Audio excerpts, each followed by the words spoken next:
Amerika Serikat di bawah kepemimpinan Donald Trump dikabarkan menghadapi tekanan keuangan dan keterbatasan amunisi.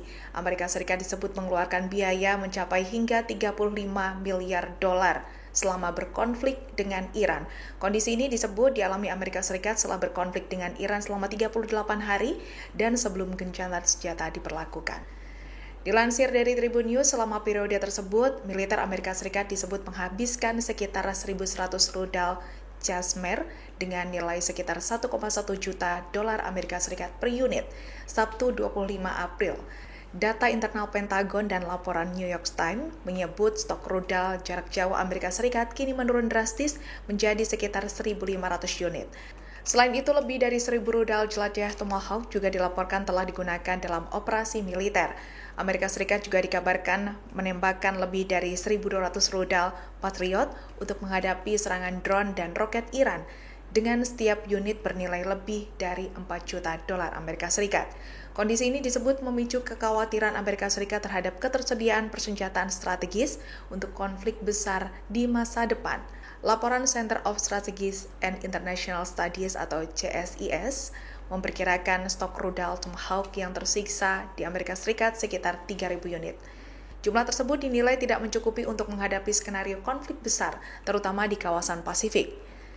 Sementara itu, seorang analis pertahanan dari CSIS menyebut bahwa beberapa jenis amunisi penting Amerika Serikat telah berada pada tingkat rendah.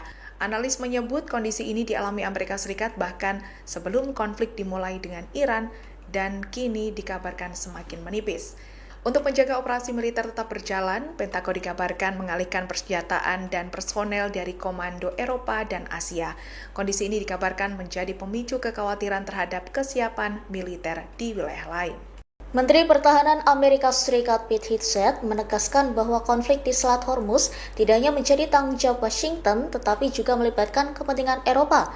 Pernyataan itu disampaikan dalam konferensi pers di Pentagon, Washington DC pada 24 April. Dalam kesempatan tersebut, Hegseth mengkritik sekutu-sekutu Eropa yang dinilai belum memberikan kontribusi signifikan dalam menghadapi konflik dengan Iran. Ia menilai peran yang lebih aktif dari negara-negara Eropa sangat diperlukan dalam situasi saat ini. Hegseth menjelaskan bahwa Amerika Serikat tidak terlalu bergantung pada Selat Hormuz untuk kebutuhan energinya. Menurutnya, jalur tersebut justru lebih krusial bagi Eropa dan Asia dibandingkan bagi Amerika Serikat. Ia juga menyinggung bahwa selama beberapa dekade, kawasan Eropa dan Asia telah memperoleh manfaat dari perlindungan yang diberikan Amerika Serikat. Namun, kondisi tersebut dinilai tidak bisa terus berlangsung tanpa adanya kontribusi yang seimbang dari para sekutu. Menurut Hegseth, hubungan aliansi seharusnya berjalan dua arah. Ia menekankan bahwa AS dan negara-negara sekutu membutuhkan kerjasama yang lebih konkret, bukan sekadar pembahasan di forum atau konferensi. Ia pun mendorong para pemimpin Eropa untuk mengambil langkah nyata di lapangan. Menurutnya, keterlibatan langsung dinilai lebih penting dibandingkan hanya menggelar pertemuan diplomatik. Hegseth menilai kebutuhan Eropa terhadap keamanan di Selat Hormuz lebih besar dibandingkan Amerika Serikat. Oleh karena itu, ia mengisyaratkan bahwa negara-negara Eropa seharusnya lebih aktif dalam menjaga stabilitas di kawasan tersebut. Sebelumnya, Donald Trump bersama Hegseth juga beberapa kali melontarkan kritik kepada sekutu, khususnya negara-negara NATO. Mereka menilai dukungan terhadap operasi militer melawan Iran sejak 28 Februari masih belum optimal. Pada bulan sebelumnya, Trump bahkan sempat menegaskan bahwa Amerika Serikat tidak bergantung pada bantuan sekutu. Namun, di sisi lain, ia tetap mendorong negara lain untuk mengerahkan kekuatan angkatan laut guna mengawal kapal tanker di Selat Hormuz.